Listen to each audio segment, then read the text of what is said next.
สวัสดีครับเพื่อนๆยินดีต้อนรับเข้าสู่ช่อง Today Variety มาพบกับแอดมินตั้มชวนคุยเช่นเคยนะครับในคลิปนี้ผมจะขออนุญาตไปไวๆนิดนึงเนื่องจากว่าสถานการณ์ล่อแหลมมากที่บ้านหนองย่าแก้วจังหวัดสระแก้วนะครับคือตอนนี้เจ้าหน้าที่ของไทยนะครับเจ้าหน้าที่สลายการชุมนุมนะครับได้ทำหน้าที่โดยการใช้แก๊สน้ำตานะครับกับชาวเขมรแล้วเรียบร้อยนะเพราะว่าอะไรเพราะว่าชาวเขมรมันเหิมหนักนะครับมันทั้งขโมยนะครับรั้วลวดหนามแล้วก็ไล่เจ้าหน้าที่ออกไปแล้วก็ยังมิหนำซ้ำนะครับมันยังเข้ามาในเขตพื้นที่เข้ามาเรื่อยๆประชิดกองกำลังเจ้าหน้าที่อยู่อย่างนั้นนะครับซึ่งทำให้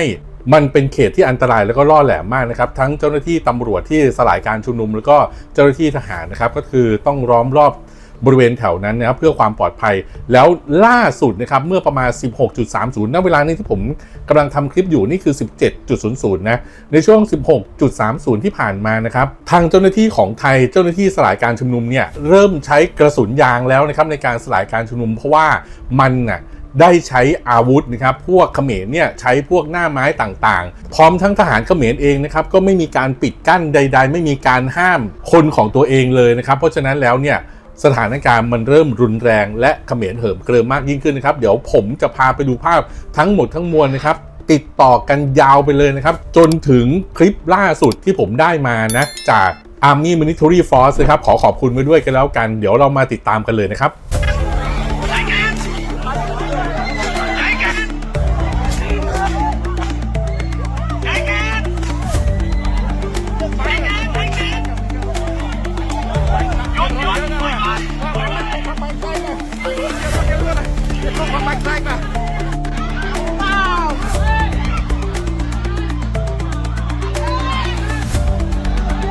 đây của chia chân còn cho kia bát tặng ai thì hiện nay chua mốc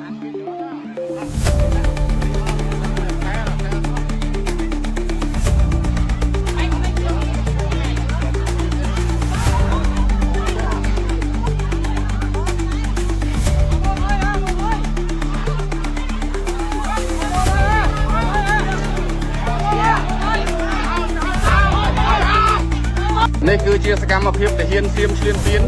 บ้ารมลบบัดชบบังเคลียร์พองรมลบตักได้ยังพองบ้าในภูมิประจันภูมิโอใบจอนสระโอเจริญใครตะเกียงเจยเวียนเลี้ยมมังปูนเวียนเลี้ยมมังใบ50 นาทีโจเลยตรงนั้นในการบอกว่ามาไหนไปยืน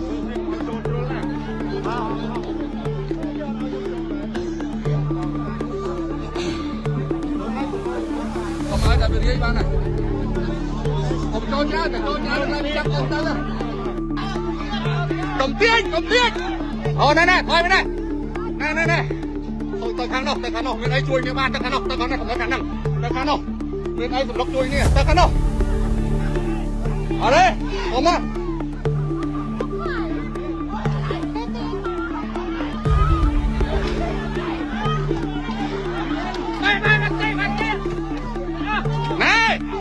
ปอบเอา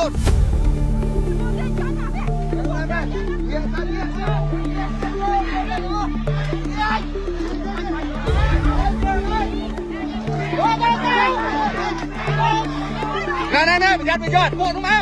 นั่นไปยอดปวดลงมายอดปวดลงมา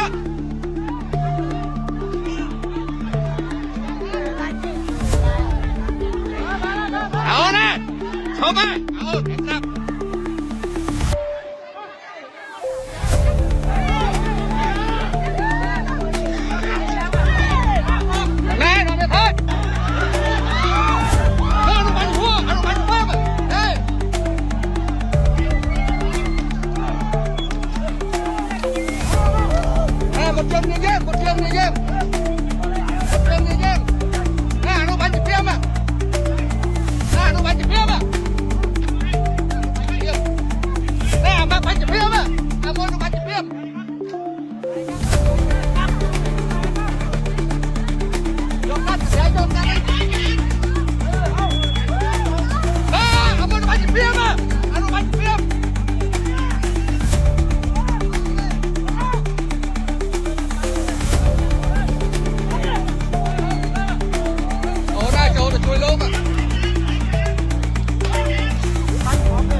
Ở đây, cổng lại.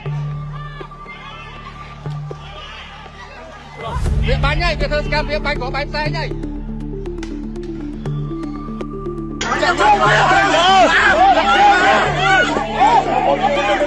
Nè, bỏ mày. Nè, bom ra buồn. Chờ bác kia. Chờ bác kia. Thôi. Chờ. Thôi. Ở bay.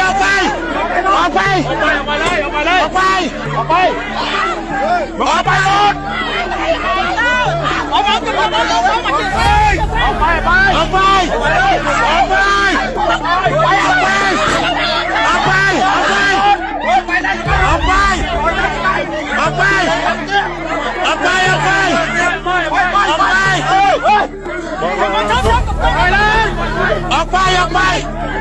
Tranh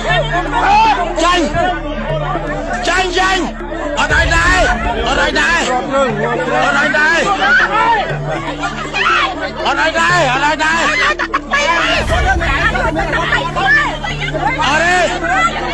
nàyไปเกี่ยวรถทำไมมันมีอะไรบนนี้เกี่ยวรถมาเนี่ยบนนี้รวบรวมปนาเตี้ยอะไรได้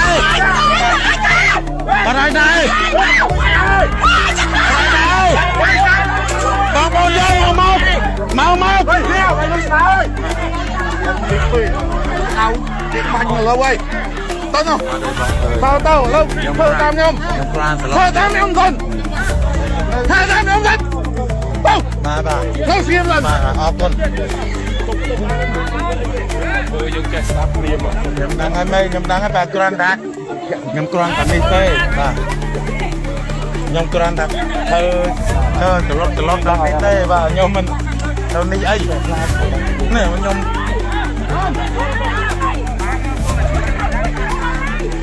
เอาล่ะเพื่อนๆครับนั่นก็คือเหตุการณ์ล่าสุดที่ผมเอามาให้ดูนะตอนนี้ผมก็ยังอัปเดตอยู่เรื่อยๆนะครับเนื่องจากว่ามันเป็นสถานการณ์ที่เราต้องให้กำลังใจเจ้าหน้าที่ทหารเจ้าหน้าที่ตำรวจนะครับที่สลายฝูงชนอยู่ณเวลานี้แล้วก็เราก็ต้องเพิ่มมาตรการความรุนแรงขึ้นเรื่อยๆเนื่องจากว่าเขมรมันไม่ได้รู้กฎหมายสากลเลยนะครับว่าการชุมนุมนะครับมันจะต้องเป็นไปอย่างไรแล้วจะถูกสลายชุมนุมกันอย่างไรนะครับตอนนี้ก็เป็นในส่วนของเจ้าหน้าที่ที่อยู่ในบริเวณหน้างานเนี่ยเขาจะต้องตัดสินใจนะครับซึ่งเราเป็นแนวหลังเราก็ต้องให้กำลังใจเจ้าหน้าที่ทุกฝ่ายทุกนายให้ทำงานได้อย่างเต็มที่แล้วก็เอาเขมรออกจากดินแดนของไทยให้ได้นะครับเอาล่ะเพื่อนๆเดี๋ยวเราจะมาติดตามกันต่อกันแล้วกันเพื่อนๆมีความคิดเห็นเป็นอย่างไรสามารถที่จะคอมเมนต์มาได้ภายใต้คลิปวิดีโอนี้นะครับแล้วก็ถ้าหากเพื่อนๆชอบสามารถกดไลค์กดแชร์กด Subscribe กดกระดิ่งเพื่อจะแจ้งเตือนข่าวใหม่ๆแล้วก็การอัปเดตที่ผมจะเอามานำเสนอด้วยนะครับสำหรับคลิปนี้หมดเวลาลงแต่เพียงเท่านี้แล้วเดี๋ยวเรากลับมาเจอกันในคลิปหน้าลาไปก่อนสวัสดีนะครับ